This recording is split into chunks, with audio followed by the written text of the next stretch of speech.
Hi everyone, welcome to education point. So जैसे कि आपको पता है कि हम क्लास 12 की जो एनसीईआरटी है ज्योग्राफी की, उसे कवर कर रहे हैं।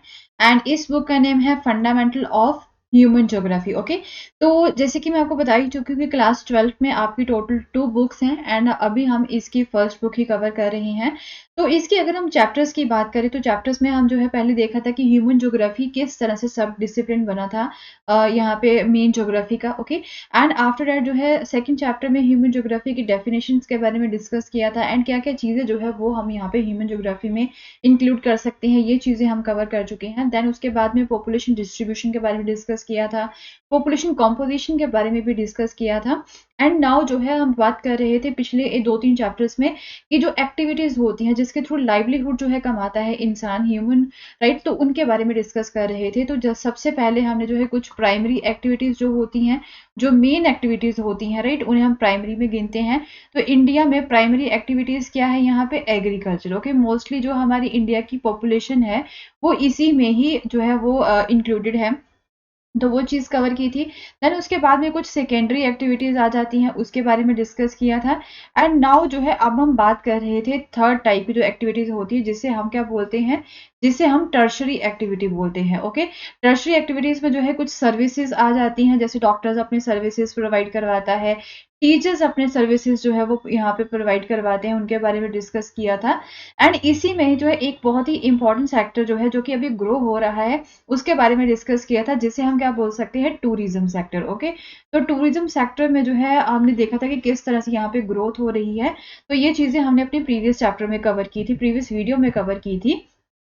तो इसी चैप्टर को जो है हम यहाँ पे आगे कंटिन्यू करेंगे। एंड अब बात करते हैं मेडिकल सर्विसेज के बारे में for the overseas patients in India. Okay, तो अब इंडिया में भी अब क्या है कि जैसे कि हम देख रहे हैं कि टूरिज्म के बारे में बात कर रहे थे, लोग ट्रैवल करते हैं उसमें, ठीक है, वो किसके लिए जो है ट्रैवल करते हैं, वो लेयर के लिए ट्राइव करते जो है एक तरह से ट्रैवल करते हैं, आनंद के लिए जो है वो यहाँ पे ट्रैवल करते हैं।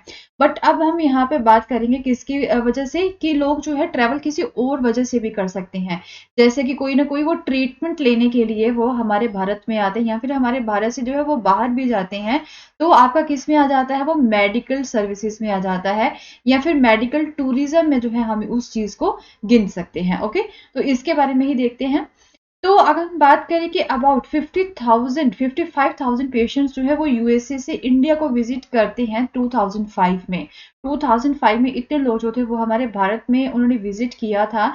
वो क्या थे, वो सारे पेशेंट्स थे, राइट, किसके लिए उन्होंने यहाँ पे विजिट किया था? ट्रीटमेंट के लिए। ओके, तो ये तो बहुत ही स्मॉल नंबर है। एंड एक तरह से यूएस हेल्थ केयर में तो बहुत ज्यादा जो है यहाँ पे सर्जरीज जो है वो की जाती हैं। बट अभी अगर हम बात करें, इंडिया जो है वो एक लीडिंग कंट्री बन रहा है किसमें? मेडिकल टूरिज्म में, पूरे वर्ल्ड में।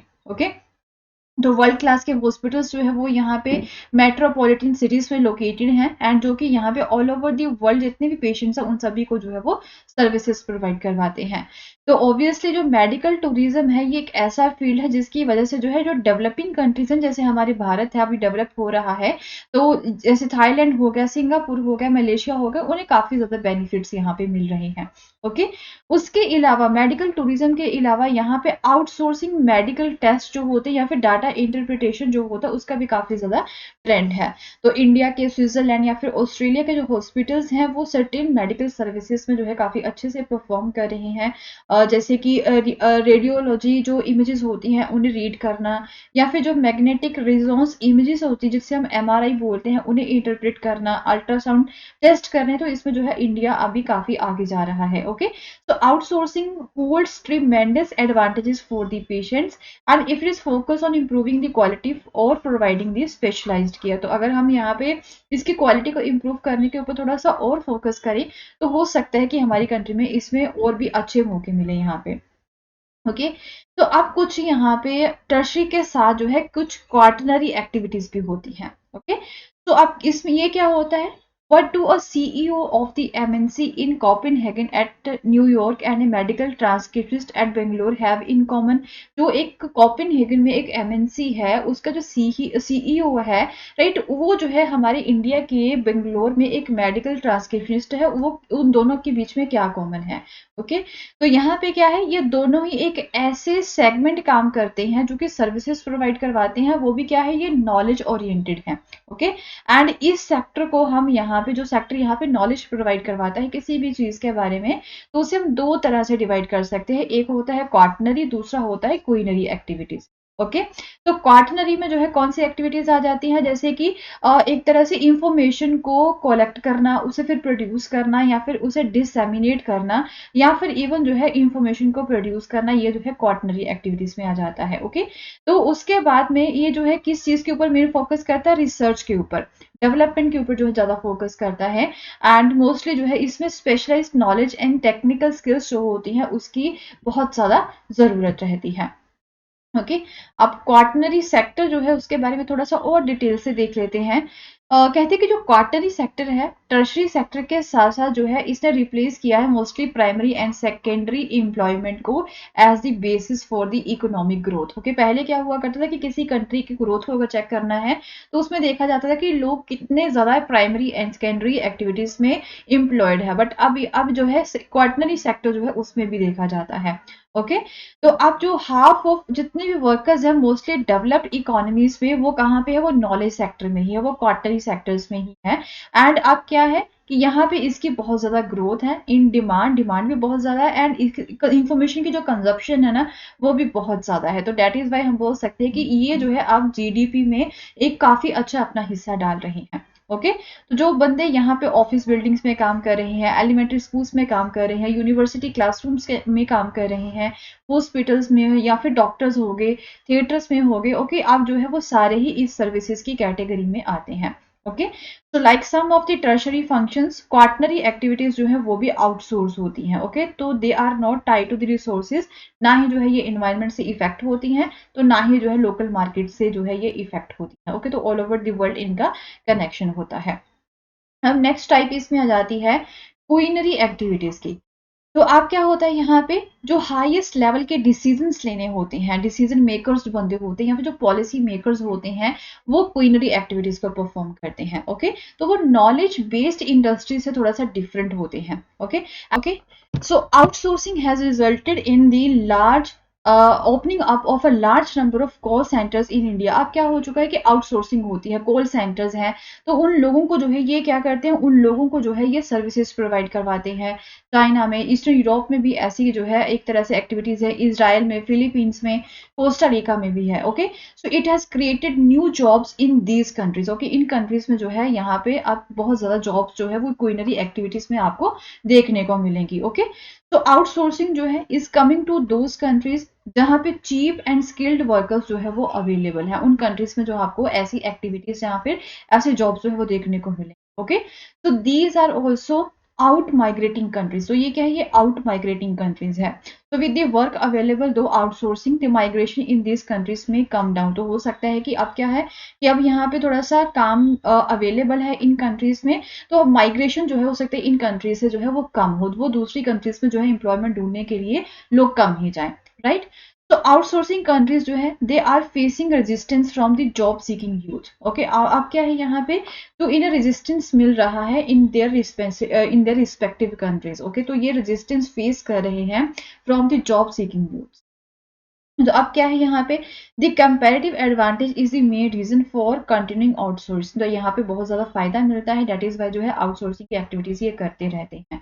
तो अब क्विनरी सर्विसेज में नए ट्रेंड्स आ रहे हैं, नॉलेज को प्रोसेस किया जा रहा है, नॉलेज प्रोसेसिंग आउटसोर्सिंग जिसे हम केपीयू बोलते हैं, होम शोरिंग हो गया, तो अब ये चीजें जो है वो जहाँ पे जगह ले रही हैं। ओके, तो केपीओ इंडस्ट्री जो है it is distinct from the business process outsourcing, and ये एक बीपीओ सर्विसेज होती है ना, आपने सुना होगा, तो ये उससे जो है थोड़ी सी डिफरेंट होती है जो केपीओ सर्विसेज होती है, क्योंकि केपीओ में जो है हाईली स्किल्ड वर्कर्स की जरूरत होती है। ओके, एंड ये इंफॉर्मेशन ड्राइवर नॉलेज आउटसोर्सिंग होता है, इसमें जो है इंफॉर्मेशन प्रोवाइड करवानी होती है, इस नॉलेज की भी जो है यहाँ पे काफी ज्यादा जरूरत रहती है, तो हाईली स्किल्ड वर्कर की यहाँ पे जरूरत रहती है। Okay, KPO enables companies to create additional business opportunities. अब ये जो कंपनीज है ना केपीओ जो करती हैं, इसकी वजह से जो है नई बिजनेस अपॉर्चुनिटीज भी हमें देखने को मिलती हैं। ओके, तो केपीओ का एग्जांपल क्या है, इसमें रिसर्च एंड डेवलपमेंट आ जाता है, एंड ई लर्निंग आ जाती है, बिजनेस रिसर्च आ जाता है, इंटेलेक्चुअल प्रॉपर्टी राइट्स जो होते हैं उसकी रिसर्च करनी होती है,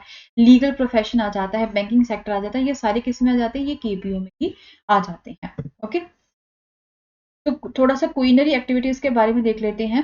तो ये ऐसी सर्विसेज होती हैं जो कि क्रिएशन के ऊपर, रीअरेंजमेंट एंड इंटरप्रिटेशन जो होती है, न्यू एंड एग्जिस्टिंग आइडियाज को किस तरह से जो है रिप्रेजेंट करना है या फिर उसमें थोड़ी सी मॉडिफिकेशन करनी है, तो ये उन्हें रिप्रेजेंट करती हैं, डाटा को इंटरप्रेट करती हैं, नई नई टेक्नोलॉजीज को जो है ये इवेल्युएट करती हैं। ओके, तो ऑफन इसे जो है गोल्ड कॉलर प्रोफेशन बोला जाता है। क्या बोला जाता है? गोल्ड कॉलर प्रोफेशन बोला जाता है। एंड एक तरह से ये टर्शरी सेक्टर का एक और सब डिवीजन है, उसका सब पार्ट है, जिसमें special and highly paid skill जो होती हैं वो यहाँ पे चाहिए होती हैं। सीनियर बिजनेस एग्जीक्यूटिव्स की, गवर्नमेंट ऑफिशियल्स की, रिसर्च साइंटिस्ट की, financial and legal consultants. So their importance in the structure of advanced economies far outweigh their numbers। अब क्या हो रहा है कि आप जो एडवांस्ड इकोनॉमीज है ना, वहां पे इस तरह के लोगों की जो संख्या है वो और भी ज्यादा बढ़ती जा रही है। ठीक है, तो आउटसोर्सिंग और contracting out is giving out one outside agency. तो इसमें क्या हो रहा है कि आउटसोर्सिंग में क्या होता है कि दूसरी एजेंसी को भी जो है साथ में मिला के जो है काम किया जाता है रिड्यूस को कम करने के लिए। When outsourcing involve transferring work to the overseas locations, तो इसमें क्या होता है कि वर्क को ओवरसीज लोकेशंस में ट्रांसफर किया जा रहा है, तो इस टर्म को हम टर्म ऑफ शोरिंग बोलते हैं। And business activity that are outsource include information technology. तो जो बिजनेस एक्टिविटीज यहाँ पे आउटसोर्स होती हैं, जैसे में आईटी हो गया, ह्यूमन रिसोर्सेज हो गया, कस्टमर सपोर्ट हो गया, कॉल सेंटर हो गए। ओके, तो ये सारे जो है इसमें इंक्लूड होते हैं। ओके, उसके बाद में डाटा प्रोसेसिंग हो गई, ये एक आईटी रिलेटेड सर्विसेज है। ठीक है, इसमें आईटी के साथ जो है सर्विसेज प्रोवाइड करवाई जाती है जब डाटा को प्रोसेस करना होता है। तो ऐसी सर्विसेज जो है वो Asian, East European, African countries में की जाती हैं। तो in this countries IT skilled staff with good English knowledge skill जो है वो वहाँ पे अवेलेबल होता है at the lower wages. Okay, lower wages में जो है आपको मिल जाता है then those in the developed countries. Okay, तो हैदराबाद में या फिर मनीला में क्या होता है कि यहाँ पे कंपनी जो है वो एक तरह से जीआईएस टेक्निक्स जो होती हैं उसके ऊपर, जो बेस्ड प्रोजेक्ट्स होते हैं उनके ऊपर काम करती हैं। एंड यहाँ पे जो ओवरहेड कॉस्ट होता है वो काफी कम होता है एंड ये प्रॉफिटेबल रहती है। ओके, इसमें जो है एक तरह से प्रॉफिट ज्यादा रहता है। तो अब बात करते हैं, नेक्स्ट आ जाता है हमारे पास डिजिटल डिवाइड। ओके, तो अब इंफॉर्मेशन एंड कम्युनिकेशन टेक्नोलॉजी जो है उसमें भी काफी ज्यादा अपॉर्चुनिटीज जो है वो इमर्ज हो रही हैं ओवर दी ग्लोब। ओके, तो अब क्या है, wide ranging economic, political and social differences जो है डिफरेंट कंट्रीज में जो है वो यहाँ पे आपको देखने को मिल रहा है। एंड अब क्या है कि क्विकली जितनी भी कंट्रीज है ना वो आईसीटी को असेस कर रही हैं एंड इसी से जो है बेनिफिट ले रही है। मीन मोस्टली जैसे कि हमने इंडिया में भी देखा, इंडिया में भी क्या हो रहा है कि डिजिटाइजेशन हो रहा है हर एक चीज का। ओके, सो डैट कि यहाँ पे क्या हो सके, सो डैट कि हम जो है इजीली जो है हर एक चीज को प्रोसेस कर सके, ऑनलाइन जो है यहाँ पे हम प्रोसेस कर सके। तो वाइल डेवलप कंट्रीज जो है वो तो search forward and the developing countries जो है वो अब थोड़ा सा अभी भी बिहाइंड है। तो this is known as the digital divide. जो डेवलप कंट्रीज है वो थोड़ा सा ज्यादा आगे जा रही हैं, तो डेवलपिंग कंट्रीज अभी भी पीछे हैं इस चीज में। सिमिलरली डिजिटल डिवाइड्स जो है वो कंट्रीज के बीच में आपको देखने को मिलेगा। जैसे कि लार्ज कंट्रीज है India and Russia, it is inevitable that certain area like metropolitan centres जो है वहाँ पे अच्छी कनेक्टिविटी है। एंड बट अगर हम बात करें रूरल एरियाज में तो वहाँ पे कनेक्टिविटी जो है वो अच्छी नहीं है। तो ये डिजिटल डिवाइड कंट्रीज के बीच में भी आपको देखने को मिल जाएगा, एक ही कंट्री के बीच। ठीक है, so that's all for the day and we will continue with the same chapter in our next video। and अगर आपको मेरा कोर्स पसंद आया तो इसे शेयर करना ना भूलें। Thank you so much, have a nice